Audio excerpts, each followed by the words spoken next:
Wrong seat. Wrong moment, sir. You don't belong there. A few chuckles rippled through the room, sharp and careless, as if the chair itself had offended them by holding the wrong weight. Someone added that he should know better than to sit where power sat, especially dressed like that.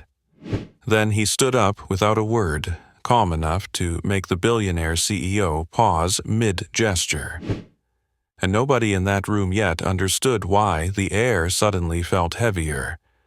By the way, where are you watching from? Tell me in the comments below. What was really happening beneath the surface wasn't about a chair, or a moment, or even respect.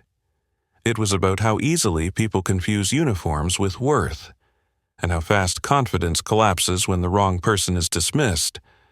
Before anyone realized it, the imbalance in that room had already shifted, quietly, decisively. He rose slowly, not apologetic, not defiant, just steady. No raised hands, no excuses. The kind of movement that suggested he'd been trained to stay calm when others lost it. A maintenance badge swung lightly against his chest as he stepped back. Boots scuffed from long nights on polished floors, no one noticed until they shined. Evan Rourke didn't argue, because arguing cost energy he couldn't afford. He had a daughter waiting downstairs, inhaler tucked in her backpack, trusting he'd be done on time. He had a shift to finish and a job that barely covered rent, and dignity that didn't need permission from people who'd never looked him in the eye. The room smelled like expensive cologne and warm electronics. Screens glowed with charts he recognized, even if no one imagined he could. He felt the building the way some people felt weather. A low vibration through the soles of his feet.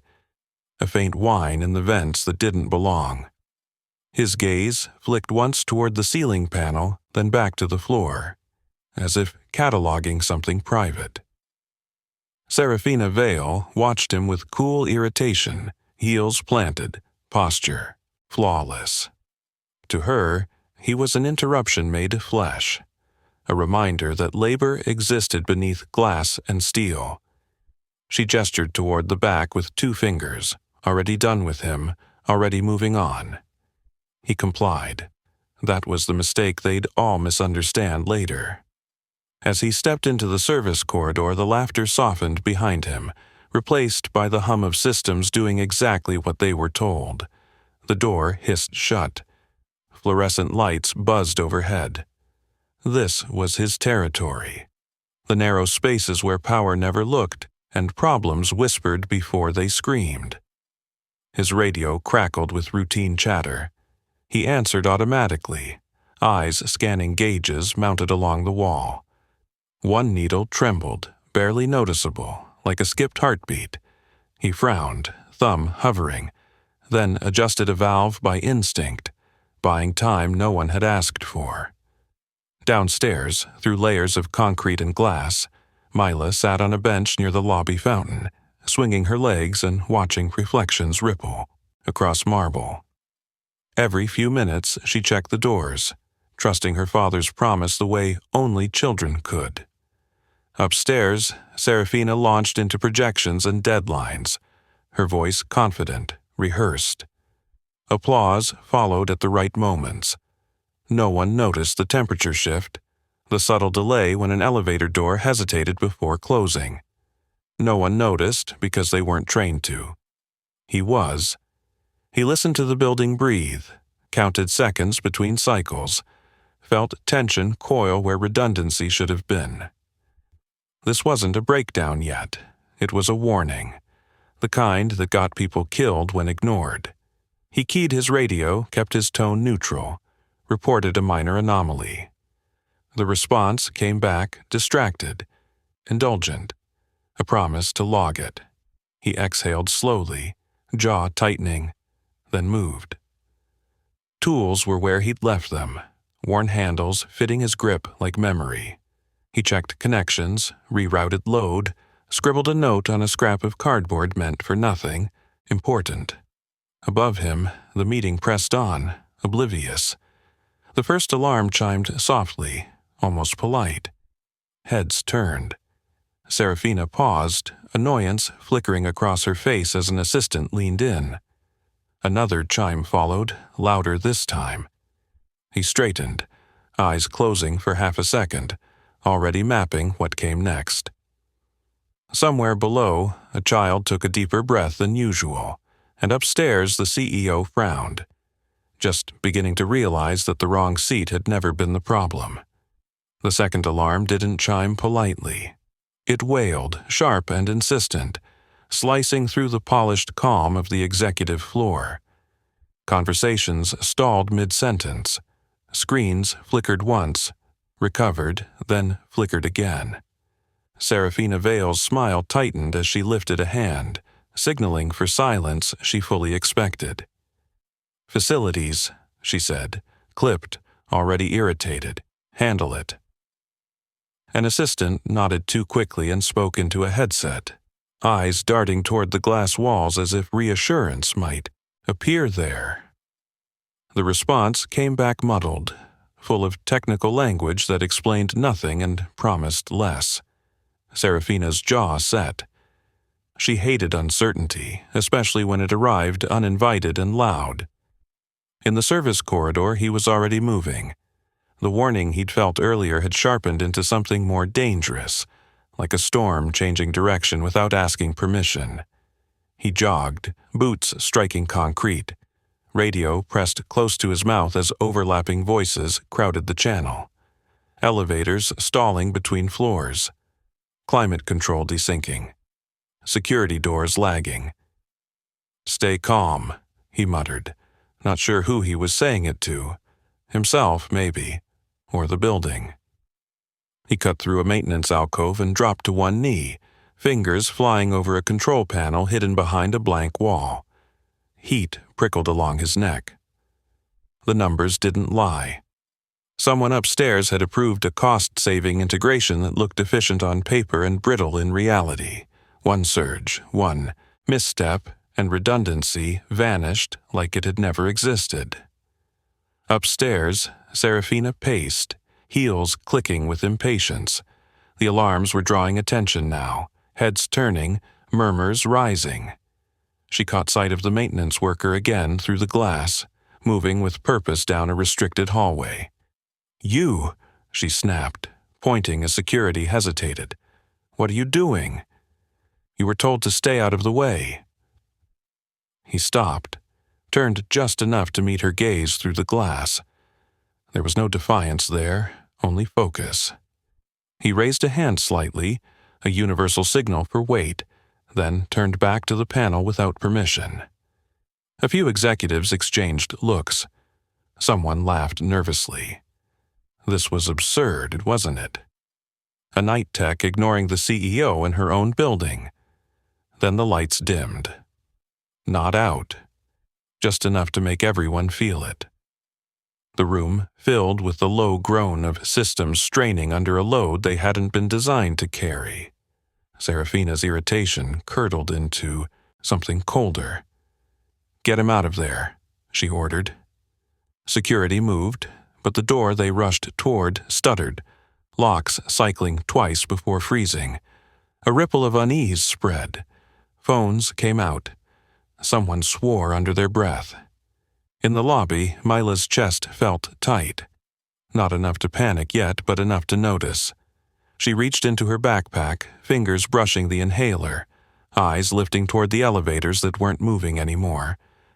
Back upstairs, he rerouted power manually, sweat darkening the collar of his shirt.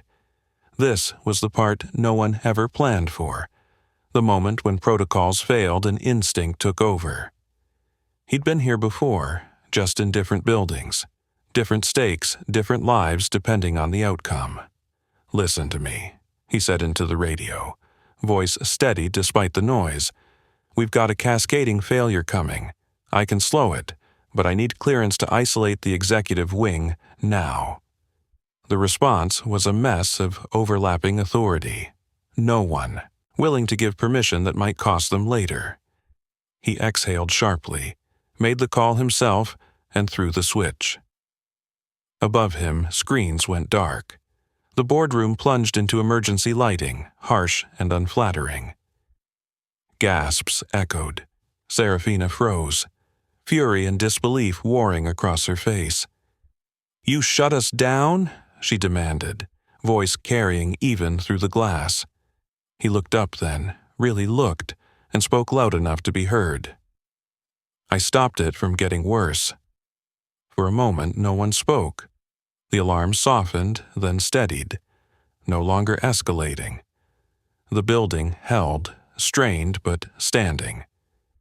If you're still here, hit subscribe now, because this is the point where things stop being about status and start being about truth. Serafina straightened, smoothing her jacket like armor. "You had no authority," she said, each word precise. "You will explain yourself." He wiped his hands on his pants, heart pounding, and nodded once. "I will," he said, "but not until everyone's safe." A murmur rose again, different this time. Less mocking, more curious. Downstairs, the air eased just enough for Mila to take a full breath. She smiled faintly, unaware of why, only that something bad had paused. Upstairs, the CEO stared at the man she'd dismissed over a chair, and for the first time, doubt crept in where certainty had always lived. The emergency lights hummed, casting long shadows that made everyone look older, sharper, less certain. The room smelled faintly of ozone and overheated circuitry, a scent he recognized the way others recognized smoke. He stayed where he was, hands relaxed at his sides, listening to the building settle into its strained equilibrium. Serafina Vale broke the silence first. "Security," she said, voice controlled but tight. "Escort him out, now." Two guards stepped forward, then hesitated as their earpieces crackled with conflicting instructions. One glanced at the frozen elevator indicators, then at the man, who'd just shut down an entire wing without asking permission. Uncertainty slowed their feet. He spoke again, measured, almost gentle. "If you move me right now, you'll trigger the failover loop. That's when it gets dangerous." A ripple passed through the room. Someone scoffed, but it lacked conviction. Another executive checked a phone that had no signal. The CEO's eyes narrowed, assessing him the way she'd assess a malfunctioning asset, valuable only if it could be controlled. "You're saying you know more about this system than my people," she said. "I'm saying I've been listening to it longer," he replied, shoulders squared but voice even. "And it's telling me we're not out of this yet." A low tremor ran through the floor, subtle but unmistakable. The hum deepened, like a warning growl. Several heads snapped up. The laughter from earlier felt like a memory from another life. In the service corridor behind him, a red indicator blinked twice. He turned, took 3 quick steps, and adjusted a bypass with practiced precision. The tremor eased. The room exhaled as one. No one clapped. No one mocked either. Serafina's expression shifted, not to gratitude, but to calculation. "You'll stay," she said, reframing it as an order. "But you answer to me." He nodded once. Arguing semantics wouldn't help. He keyed his radio, coordinating with facilities, directing them to hold non-essential loads and keep stairwells clear. His tone left no room for panic, and panic listened. Downstairs, the lobby had grown crowded. Elevators were stalled, and people clustered near the exits, voices overlapping in anxious bursts. Mila stood, backpack hugged to her chest, eyes scanning for a familiar shape. The air felt thicker now, her breaths shallower. She sat again, doing what her father had taught her, counting slowly, trusting him to notice even from floors away. Upstairs, a mid-level manager edged closer to the CEO. "He warned us earlier," the man murmured, barely audible, "about an anomaly." Serafina shot him a look sharp enough to cut. The admission landed anyway. lodging itself among the executives who'd overheard. Eyes drifted back to the maintenance worker with something new behind them. Another alarm sounded, different this time, lower pitched. He reacted instantly, fingers flying across the panel, rerouting load away from a vulnerable sector. Sweat traced a line down his temple. This was getting close to the edge. "Why is this happening?" Serafina demanded. He didn't look at her. "Because redundancy costs money," he said, and someone decided risk was cheaper. The words hung there, heavy. No names were spoken, but several people shifted uncomfortably. A security chief cleared his throat. "If he's right," he said, "we should evacuate the upper floors." Serafina hesitated. Evacuation meant optics she couldn't control. It meant admitting vulnerability. She looked at the man again, really looked this time, seeing not the uniform but the focus, the unshakable calm of someone who'd managed worse with less. "How long?" she asked. He checked the readings, then closed his eyes briefly, calculating. 10 minutes if nothing else goes wrong. Longer if people start overriding my instructions. Silence answered him. Then, slowly, she nodded. "Do it," she said. The shift was subtle but seismic. Authority, momentarily, had changed hands. He moved through the space, issuing directions, guiding staff into action. Executives followed, not because they wanted to, but because the building responded when he spoke. Doors unlocked when he said they would. Systems stabilized under his touch. In the lobby, the lights flickered, then steadied. Mila felt the air ease just enough to let her breathe deeper. She smiled, small and certain, as if she'd sensed the change. Upstairs, Serafina watched the man she'd dismissed over a chair command her domain, with quiet competence. The room no longer laughed. It watched, and somewhere between the alarms and the waiting, the truth pressed closer to the surface, ready to be seen whether she liked it or not.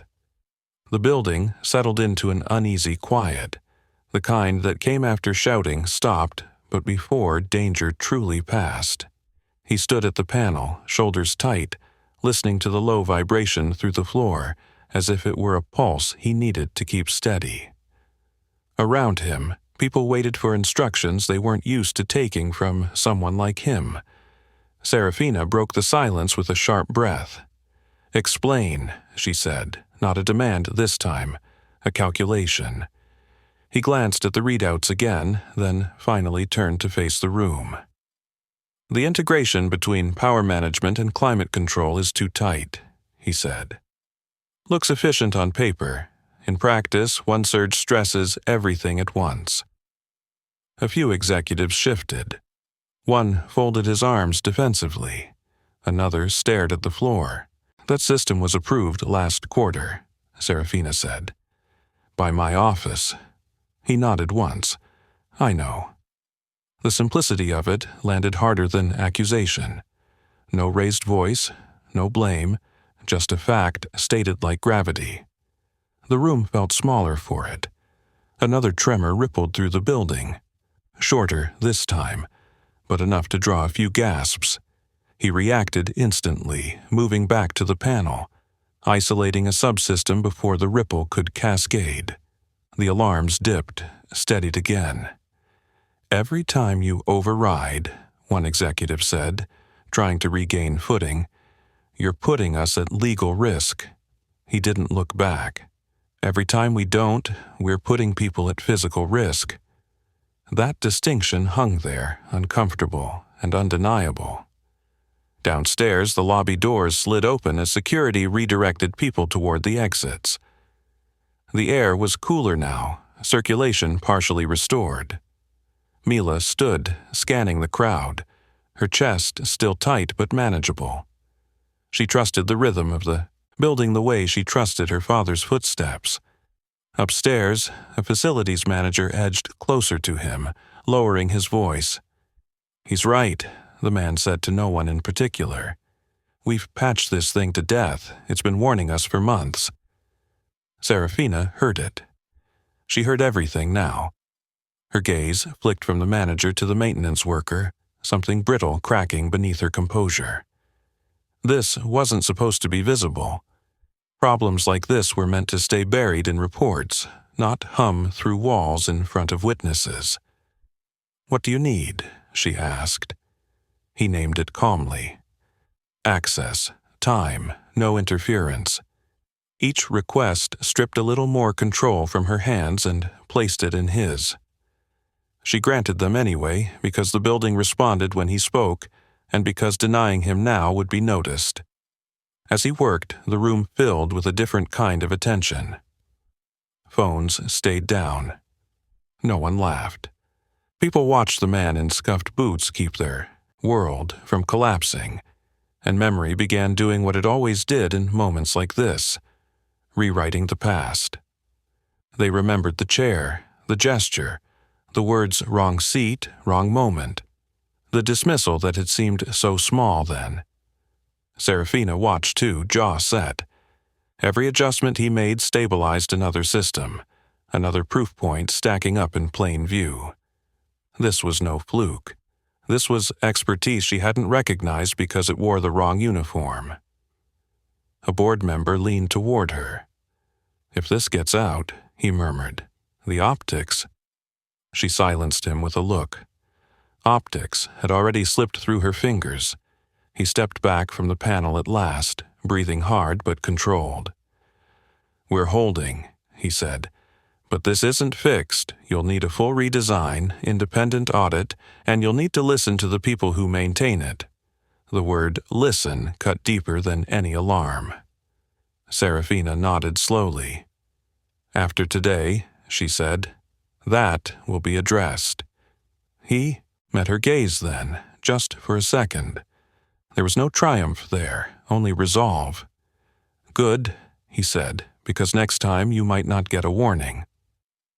Silence followed, heavy with realization. Around them, executives avoided eye contact, suddenly aware of how close they'd come to disaster because of decisions made far from consequence. Downstairs, the crowd thinned. Mila's breathing eased. She sat again, swinging her legs, unaware of the shift happening floors above her, only that the building felt safer now. Upstairs, the CEO stood in emergency light, surrounded by people who'd just seen her authority fail where competence hadn't. The maintenance worker turned back to his panel, already thinking ahead, and the room understood something it couldn't unlearn. Power had looked away for too long, and everyone had just watched what happened when it finally had to look back. The building didn't relax so much as pause, like a runner holding form at the edge of exhaustion. The alarms were quiet now, reduced to status lights that blinked with cautious restraint. He stayed at the panel anyway, one hand resting against the cool metal, listening for what numbers couldn't say. Serafina hadn't moved from her spot. The emergency lighting carved sharper lines into her face, revealing strain she usually kept hidden behind tailored certainty. Around her, executives murmured in low clusters, the earlier confidence replaced by something closer to self-preservation. "Status," she said finally. He answered without looking up. "Stable for the moment, but the root problem's still there. We're balancing on borrowed time." A board member scoffed softly. "That's dramatic." He turned then, slow and deliberate. "So is a building-wide shutdown during business hours," he said.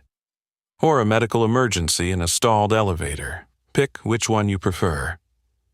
The scoff didn't come back. Another indicator blinked amber.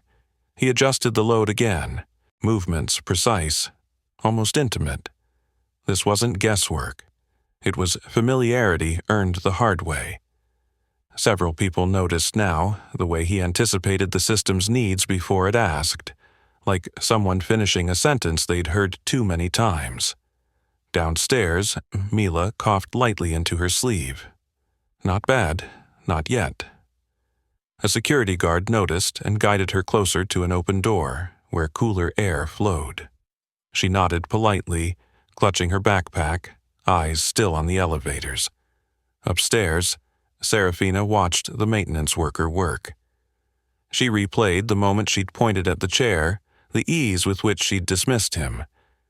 It hadn't felt cruel at the time. It had felt normal. That realization unsettled her more than the alarms ever had.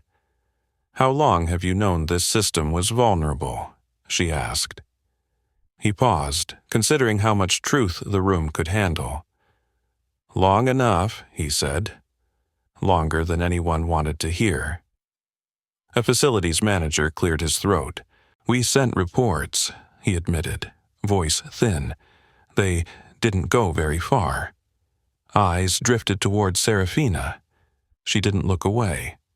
"Because they didn't come from the right level," she said quietly. No one argued. Another alert chimed, sharper this time. He stiffened. "That's not good," he muttered, fingers already moving. The vibration underfoot shifted, deeper, more urgent. "What is it?" someone asked. "Secondary surge," he replied, triggered by the same integration. "If it spikes, we lose climate control on the lower floors." The lower floors. The lobby. His jaw tightened. He keyed his radio, voice steady but urgent. "Facilities, I need confirmation on lobby airflow now." Static, then a response. "Pressure's dropping. We're compensating, but it won't hold," he finished. "I know." Serafina took a step closer. "Do whatever you need," she said. "Just fix it." He looked at her then, really looked, and shook his head. Once. "This isn't about fixing it fast, it's about fixing it right. And that means people need to know why this is happening." The implication landed hard. Transparency, accountability in front of witnesses. She hesitated, then nodded. "Then say it," she said. He turned slightly, addressing the room, the glass walls, the people beyond them. "This building's failing because decisions were made without input from the people who keep it running," he said. "Because efficiency was valued over resilience. Because warnings were ignored. No theatrics, no raised voice, just truth, spoken where it couldn't be buried." The system shuddered again. He threw the final override, isolating the failing loop entirely. For a heartbeat, everything went silent. Then the light steadied. Air flowed. The vibration eased. A collective breath released itself from the room. Downstairs, cool air washed over the lobby. Mila inhaled deeply, relief softening her shoulders. She smiled, small and instinctive, and the guard beside her smiled back, not knowing why it mattered. Upstairs, the room erupted into overlapping voices, relief, shock, questions tumbling over one another. He stepped back from the panel, hands trembling now that the worst had passed. If you're still with me, subscribe right now, because what happens next isn't about the crisis, it's about who gets exposed when it's over. Serafina raised a hand, quieting the room. She looked at him, something like respect breaking through the cracks of authority. "You just saved this building," she said. He shook his head. "I kept it from falling," he replied. "Saving it comes later." The distinction mattered. As people began to talk again, differently now, he glanced toward the elevators, then the stairs, calculating the fastest way down. His shift wasn't over, and somewhere below his daughter was waiting, trusting him to come back when he said he would. Behind him, the CEO stood very still, surrounded by people who'd just seen the limits of her power, and the cost of ignoring those who stood quietly outside it. The noise didn't rush back all at once. It seeped in slowly, voices rising, shoes shifting, the distant thrum of systems returning to their familiar rhythm. He stood there longer than necessary, palms braced on the edge of the panel, grounding himself while adrenaline drained from his limbs. Someone handed him a bottle of water. He took it, nodded once, drank deeply.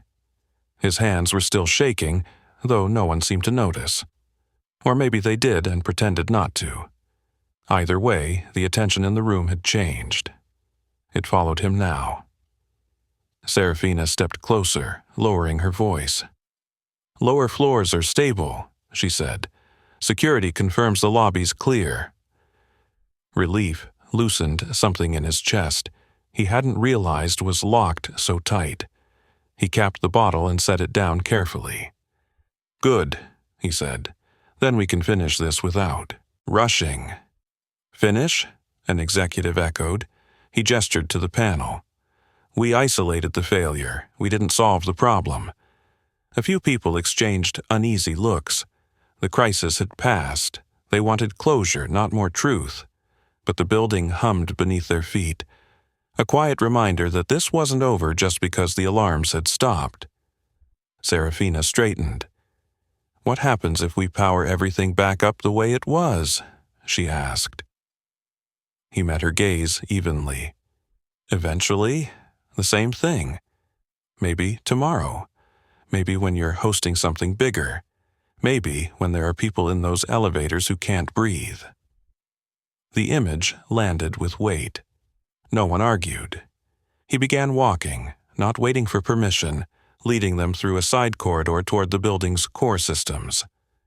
Executives followed, skirts and polished shoes out of place against concrete floors and exposed piping. This was the part of the tower no one photographed.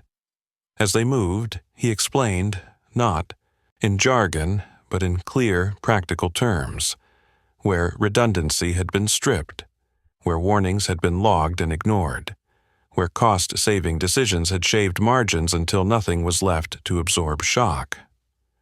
"You're saying this is systemic," Serafina said. "I'm saying it's predictable," he replied. They reached a junction where 3 corridors met, each marked with color-coded warnings. He stopped, pointing to a panel scarred with old repairs. "This was flagged 6 months ago," he said. "I put in the request myself." A facilities manager swallowed. "I remember that ticket." "It died in approvals," he said simply. The silence that followed wasn't awkward. It was heavy. The kind that pressed people into honesty whether they wanted it or not. Downstairs, Mila sat on the steps near the lobby entrance now, watching people exit in orderly lines. The guard checked on her again, offering water. She shook her head politely, breathing slow and steady. She trusted the feeling in her chest more than the building's lights. Back upstairs, Serafina folded her arms, not defensively this time, but to hold herself together. "You should have been heard," she said. He shrugged, small and tired. Someone always says that after. She looked at him sharply. "Why didn't you push harder?" The question surprised him. He considered it, then answered honestly. "Because pushing costs jobs, and I have a kid who needs health insurance." The truth landed harder than any accusation. Several people looked away. Another executive cleared his throat. "What would you recommend?" he asked, eager to move toward solutions that didn't implicate him too deeply. He didn't hesitate. Independent audit, full redesign of the integration, and a policy change. Maintenance reports don't stop at middle management. Serafina nodded slowly. "That can be arranged." He studied her for a moment, then spoke carefully. "It won't matter. If it's just arranged, it has to be respected."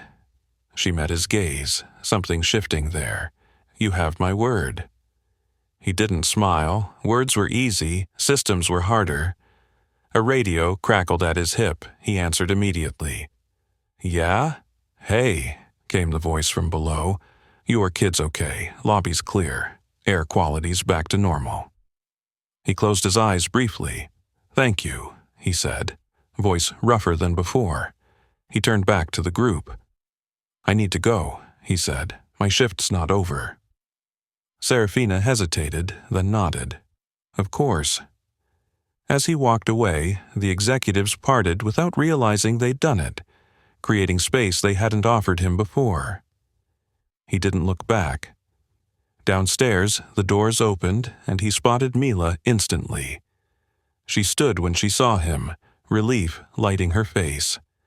He crossed the lobby quickly, dropping to one knee in front of her, checking her breathing with practiced care. "I'm okay," she said before he could ask. "I know," he replied softly. "You did great." She smiled, proud. Behind them, through glass and distance, Serafina watched the reunion. The man she'd dismissed over a chair was now framed not as labor, but as something far more difficult to ignore. And for the first time since the alarms began, she understood exactly how public this reckoning was becoming. He stayed kneeling a moment longer than necessary, one hand steady on Mila's shoulder, the other resting against his knee as his breathing finally slowed. The lobby had taken on a strange calm, like a space that had just survived something and wasn't sure how to act afterward. People moved more quietly now, voices lower, eyes more attentive. "You scared?" he asked gently. She shook her head. "A little," she admitted. "But I knew you were fixing it." The certainty in her voice tightened his throat. He stood, slinging her backpack over his shoulder, and guided her toward a bench farther from the doors. "Sit here for a minute," he said. "I need to finish something." She nodded, already pulling out a book, trusting him the way only children could. As he turned back toward the elevators, he felt it, the shift in how people looked at him. Not curiosity anymore, recognition. A few staff members nodded as he passed. One security guard stepped aside without being asked. None of it felt triumphant. It felt heavy, like responsibility settling in. Upstairs, Serafina stood alone in the glass-walled corridor watching feeds replay across wall-mounted screens. Angles from the boardroom, the lobby, the service hallways she'd never bothered to learn the names of. Everywhere, the same image repeated itself. Systems stabilizing when he intervened. People following his direction without question. A communications director approached her cautiously. "We're already getting inquiries," she said. "Employees, partners." Someone posted a clip from the boardroom. Serafina exhaled through her nose. Of course they did. The clip showed exactly what she wished it wouldn't. The moment she'd pointed. The chair. The maintenance badge. The man she'd dismissed standing calm while everything else unraveled.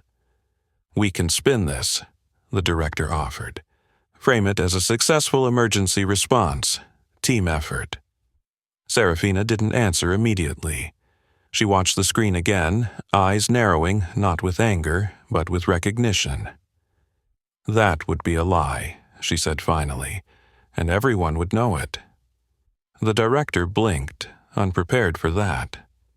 Downstairs, he checked in with facilities one last time, confirming stability across all sectors. The building answered back obediently now, systems humming in balance. He logged notes with more detail than usual, documenting everything while it was fresh, while memory couldn't soften edges. When he finished, he paused, looking up at the tower's open atrium. He'd spent years moving through this space, unseen, fixing problems before they grew teeth, never expecting thanks. Today hadn't changed that instinct, but it had changed something else. A voice called his name. He turned. Serafina stood a few paces away, no entourage, no assistants. Just her, heels quiet against marble, posture less rigid than before. "I wanted to speak with you," she said. He nodded. "Okay." They stood there, two people from opposite ends of the building's invisible hierarchy, separated now only by honesty. Around them, life resumed, phones buzzing, footsteps echoing. but a small pocket of stillness held. "I've reviewed the footage," she said, "and the reports. You were right about all of it." He waited. Apologies, if they came, needed room to find their way. "What happened earlier," she continued, "shouldn't have happened." There it was, not polished, not defensive, just truth. He considered her words, then spoke carefully. "It happens all the time." She nodded once, accepting the indictment without flinching. "That doesn't make it acceptable." Silence stretched, not awkward, necessary. "I won't pretend this fixes everything," she said. "But I intend to make changes, starting with how information moves and who gets heard." He studied her face, searching for the familiar signs of performance. He didn't find them. What he found instead unsettled him more. Someone realizing too late that power without awareness was brittle. "That's good," he said. "Just don't wait for the next alarm to prove it." A corner of her mouth twitched. Not quite a smile. "I won't." They stood there another moment. Then she glanced toward Mila, seated nearby, nose buried in her book. Something softened in Serafina's expression. "Your daughter?" "Yes." "She did well," Serafina said quietly. He nodded, a reflexive swell of pride warming his chest. "She always does." As Serafina turned to leave, people subtly shifted to make room for her, just as they had for him minutes earlier. The difference didn't escape her notice. Power, she realized, wasn't just held, it was granted. And today, it had been granted elsewhere. He walked back to Mila, took the seat beside her. She leaned against him, content, safe. Above them, the building stood steady, scars hidden beneath glass and steel. But the real aftershock wasn't structural, it was social. Employees would talk. Clips would circulate. Questions would be asked about who noticed problems and who got silenced. The chair would be remembered. The moment would be replayed. And for the first time, he understood that this wasn't just about a crisis resolved. It was about a line crossed in public. And once crossed, it could never be uncrossed. The building returned to its polished rhythm faster than he expected. By the time the last of the emergency notices cleared from the screens, it was already pretending nothing extraordinary had happened. Elevators resumed their soft chimes. Climate control whispered like it always had. Even the atrium lights seemed warmer, as if atmosphere could be adjusted to forget. He didn't forget. He sat beside Mila, watching people pass who now looked at him twice before looking away. Some nodded. Others smiled with uncertainty, unsure what etiquette applied when the invisible line had shifted. Mila leaned against his arm, absorbed in her book, unbothered by the attention. "Can we go home soon?" she asked quietly. "Soon," he said. "I just need to finish paperwork." She accepted that easily, the way she always had. Upstairs, Serafina convened a smaller meeting. No boardroom, no long table meant to dominate, just a functional space with screens and chairs pulled into a loose circle. The choice wasn't accidental. She'd already seen how symbols mattered. "Everything from today is being documented," she said, eyes moving across the group. "Unedited." A legal advisor shifted. "That's risky." "So was ignoring maintenance reports," she replied evenly. "We're not doing that anymore." Silence followed, then nods, reluctant but real. Downstairs, he finished logging his reports, attaching timestamps, system data, and archived requests that had gone nowhere. He didn't embellish. The facts were sharp enough on their own. When he submitted the file, a confirmation ping echoed softly. A facilities manager approached, hesitant. "They're saying your name upstairs," the man said. "A lot." He shrugged. "They always say someone's name after. "Yeah," the manager said, "but not like this." He didn't respond. Attention was unpredictable. It could warm or burn, depending on who held it. He'd learned long ago not to chase it. Serafina descended into the lobby without announcement. No assistance, no phone in hand. The choice drew eyes immediately. She stopped a few paces from him, posture formal but not rigid. "I've authorized the audit," she said, "and the redesign, external oversight." He nodded. "That's a start." She hesitated, then added, "I've also requested your personnel file." That got his attention. Not fear, calculation. "Why?" he asked. "Because," she said, "what you did today wasn't improvisation, and I don't like not understanding the assets in my building." The word asset might have irritated him earlier. Now, it just sounded outdated. "You'll find what you're looking for," he said. "Eventually." She studied him, then nodded. "I expect I will." They stood there, the hum of the lobby filling the space between them. Mila glanced up, curious. Serafina's gaze followed, lingering a fraction longer than necessary. "You have my word," she said again, softer this time. "Today won't be forgotten." He looked at her. Really looked, weighing intent against history. "Make sure it isn't just remembered," he said. "Make sure it changes something." She inclined her head. A small gesture, but deliberate. As she walked away, conversations resumed behind her, quieter than before. The ripple moved outward, subtle but persistent. People weren't just talking about the outage, they were talking about why the warning had been ignored, about how many others like him were walking these halls unheard. If this moment matters to you, subscribe now, because the real fallout isn't the alarms you heard, it's the silence that's about to break.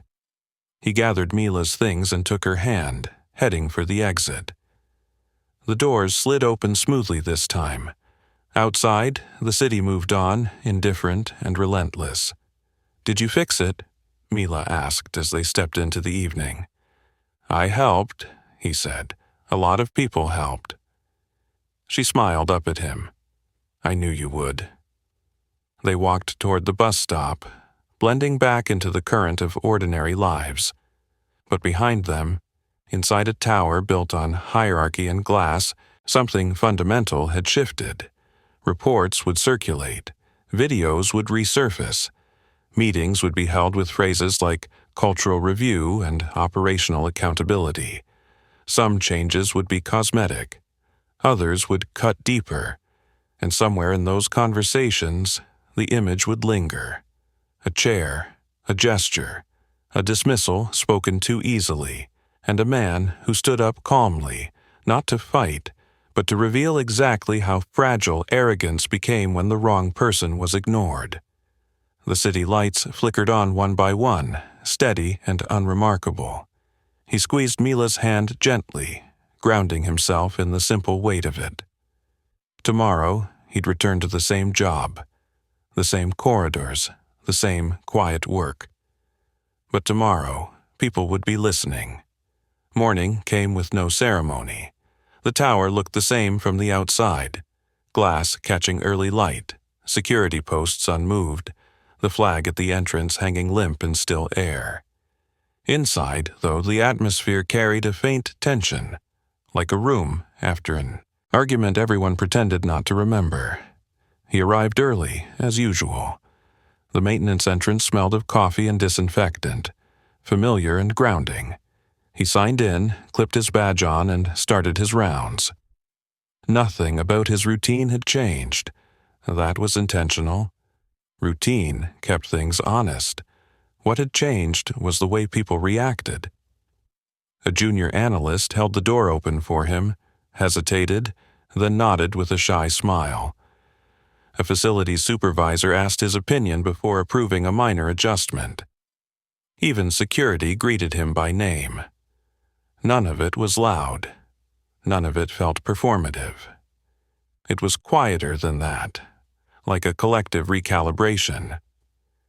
He checked systems methodically, reviewing logs from the night shift. Everything held steady.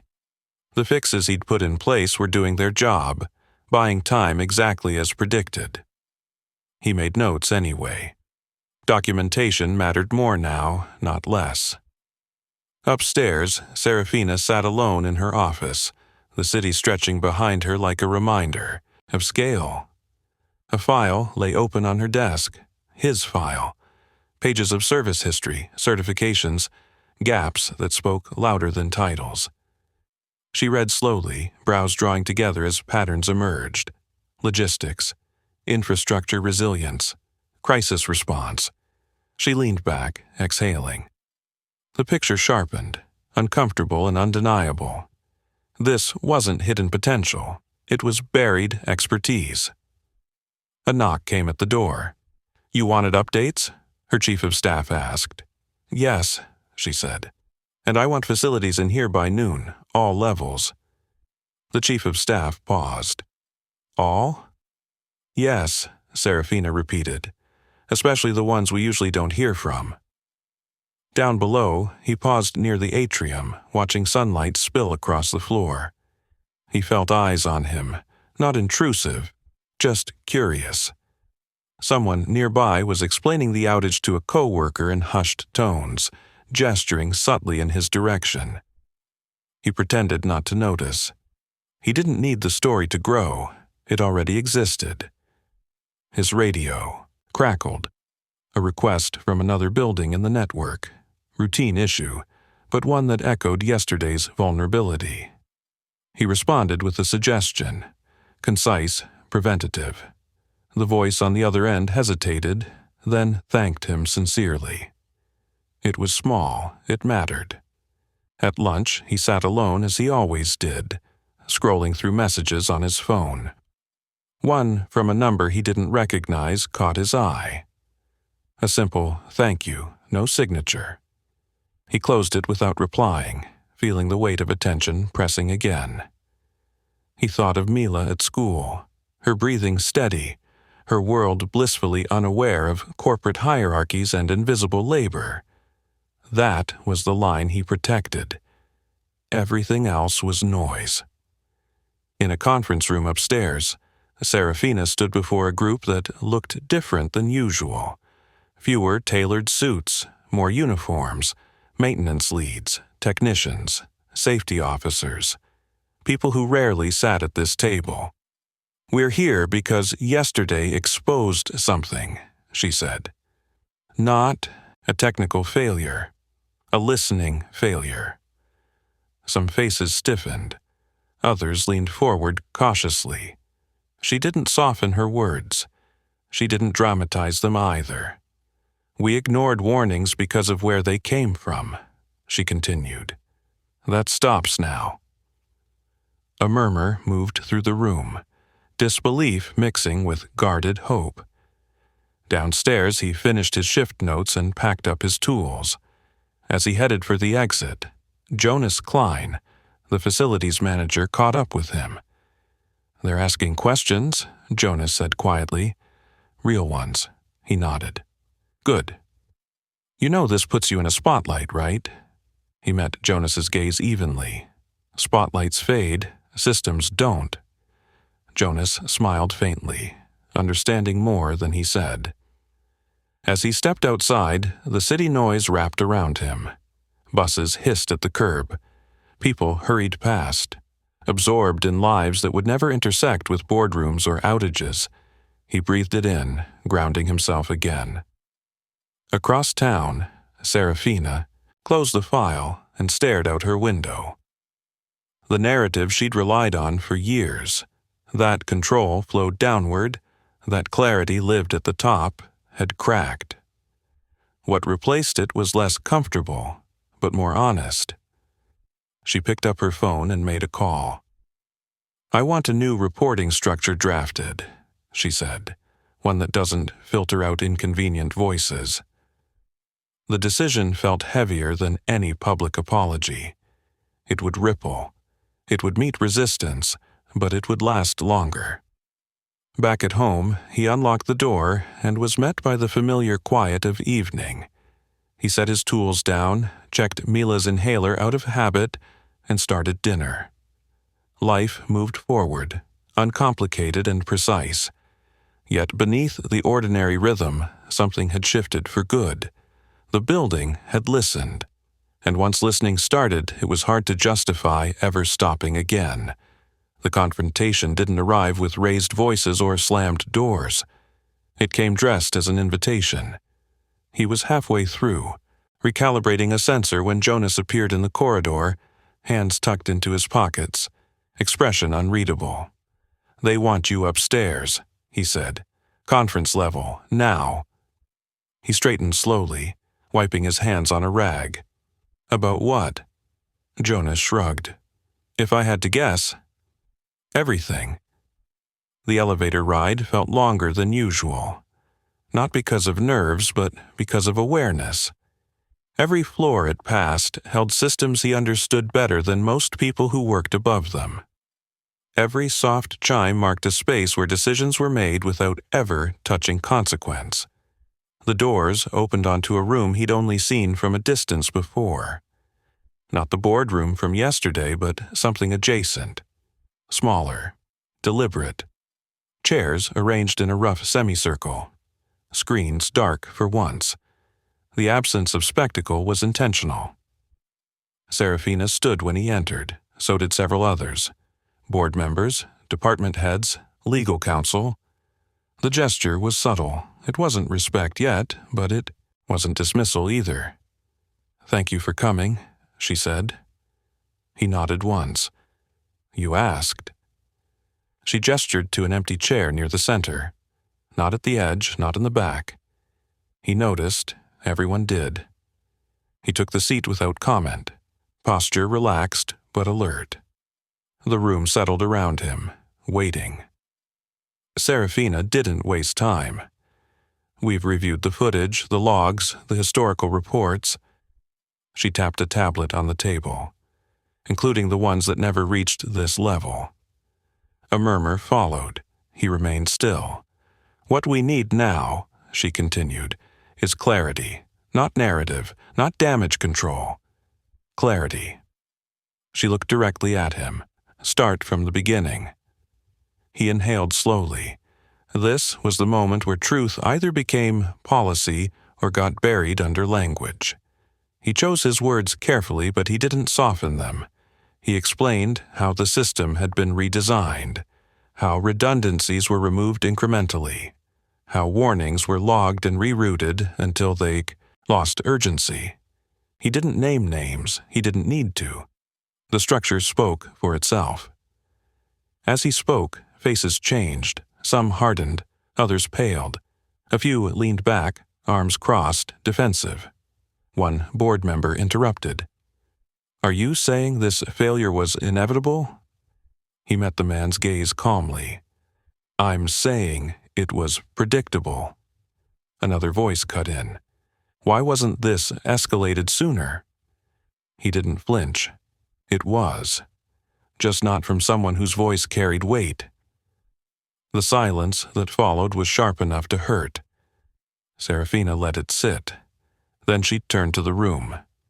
"This is what public failure looks like," she said. "Not an outage, not an alarm. This." She gestured between them.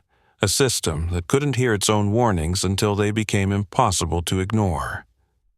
Legal counsel cleared his throat. "We need to be careful how this is framed." Serafina's gaze flicked to him. "We need to be honest," she replied.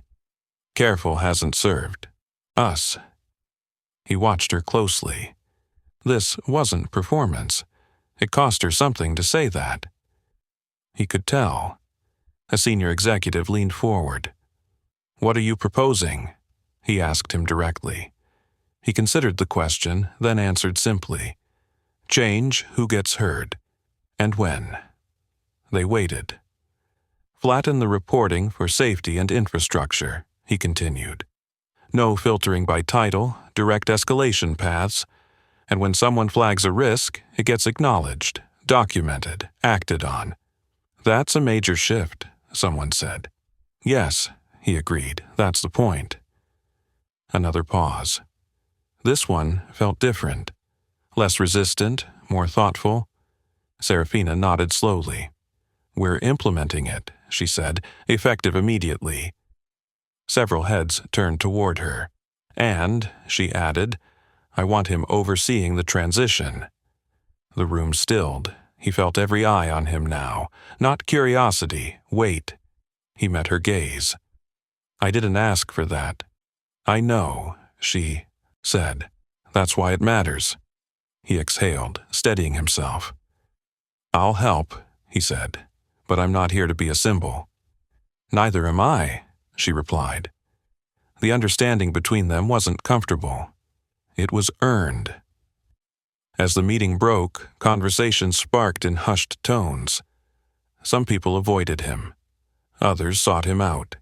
He navigated it all with the same quiet focus he brought to systems, observing, adjusting, refusing to be rushed. When he stepped back into the corridor, the hum of the building greeted him, familiar and steady. He rested a hand briefly against the wall, feeling the vibration beneath his palm. Downstairs, life moved on. Mila would be finishing her homework soon, expecting him home at the usual time. That mattered more than titles or rooms like this. Behind him, in a space built on hierarchy, something irreversible had happened. The wrong seat had been offered, and this time, no one questioned whether he belonged there. He didn't take the new role immediately. That was the first thing people noticed. Days passed, then a week.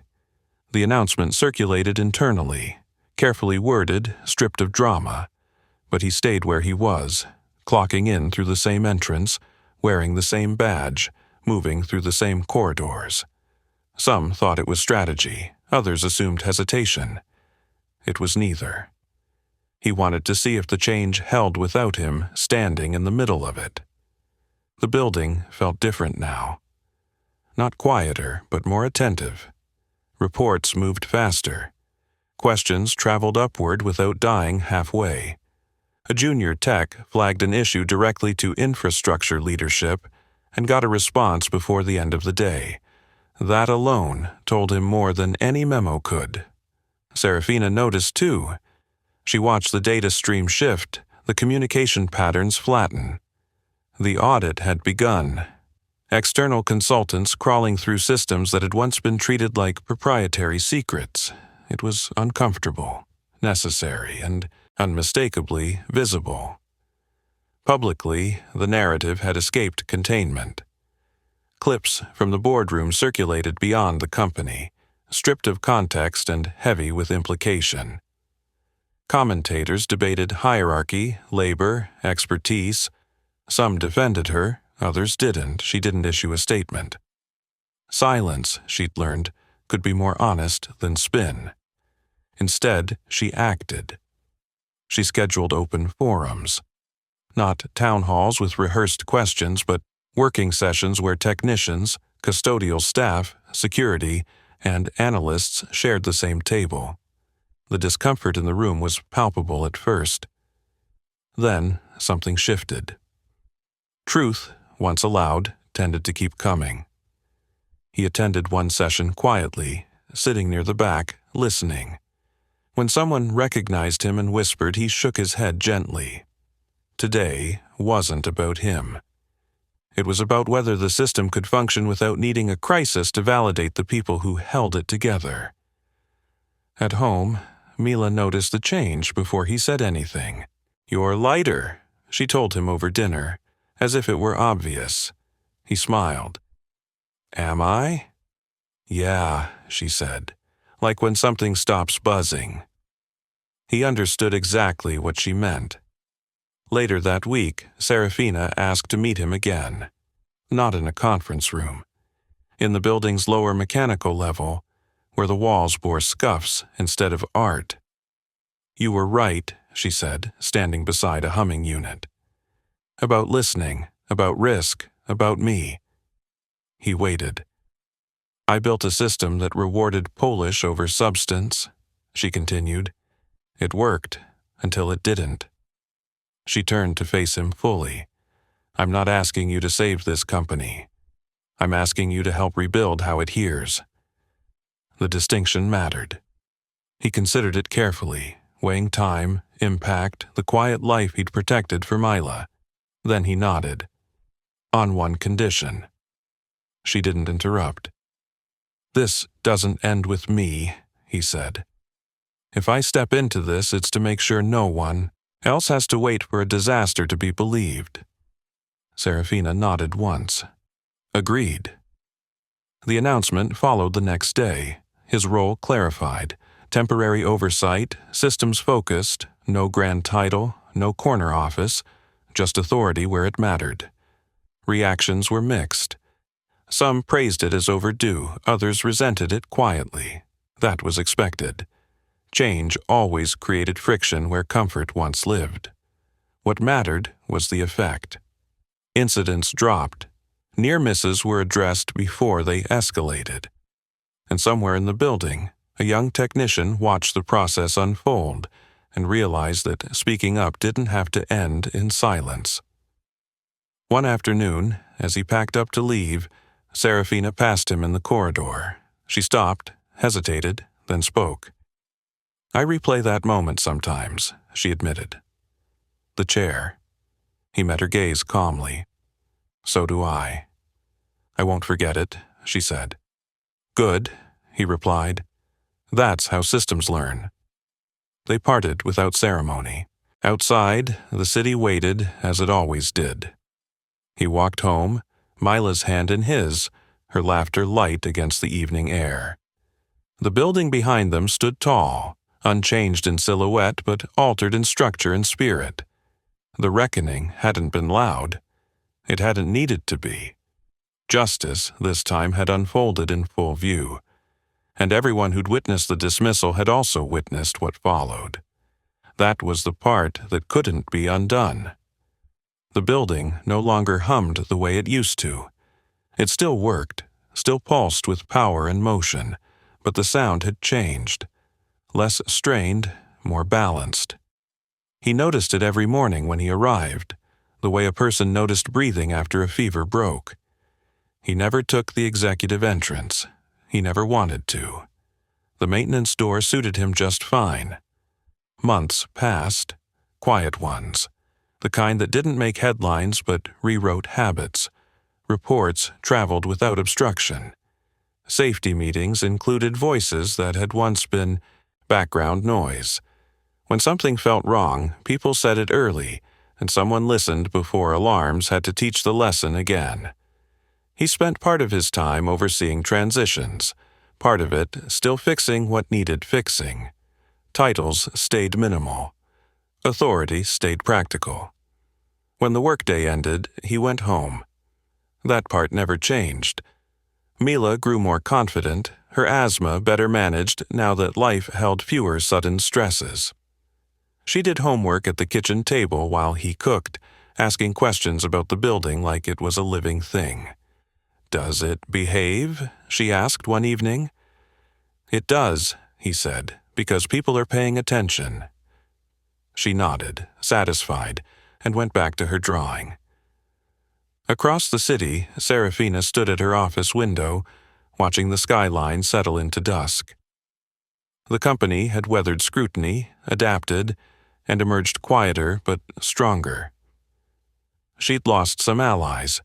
She'd gained something harder to measure, credibility rooted in accountability. She still remembered the chair, not with shame anymore, but with clarity. It had been a mirror, held up in public, and she'd chosen not to smash it. They crossed paths less frequently now. When they did, it was brief, professional, respectful. Neither needed the reminder. One afternoon, a new hire stopped him in the corridor, nervous but determined. I just wanted to say thank you, she said. I spoke up last week and it mattered. He smiled gently. Good, he said. That's how it's supposed to work.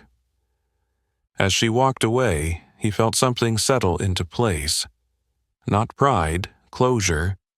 The story of the wrong seat lingered in quiet ways, not as gossip, but as reference. When someone dismissed an idea too quickly, another would pause and say, "Let's listen." When hierarchy threatened to drown sense, people remembered how fragile power looked when it froze. That was the real change. It wasn't about humiliation undone or authority humbled. It was about systems learning from the people inside them instead of over them. One evening, as he and Mila waited at the bus stop, she leaned against him and looked up. "You didn't yell," she said suddenly. "About what?" "Back then," she said, "when they were mean." He considered the question, then answered honestly. "Yelling doesn't fix much. Knowing what to do does." She smiled, absorbing that the way children absorbed truths meant to last. The bus arrived. They climbed aboard, found their seats, ordinary among dozens of ordinary lives. Behind them, the city moved on. Somewhere inside a glass tower, a meeting ended on time because a problem had been addressed early. Somewhere else, a technician sent a report and got a response instead of silence. Small things, powerful things. The chair was long gone, returned to its place, stripped of meaning.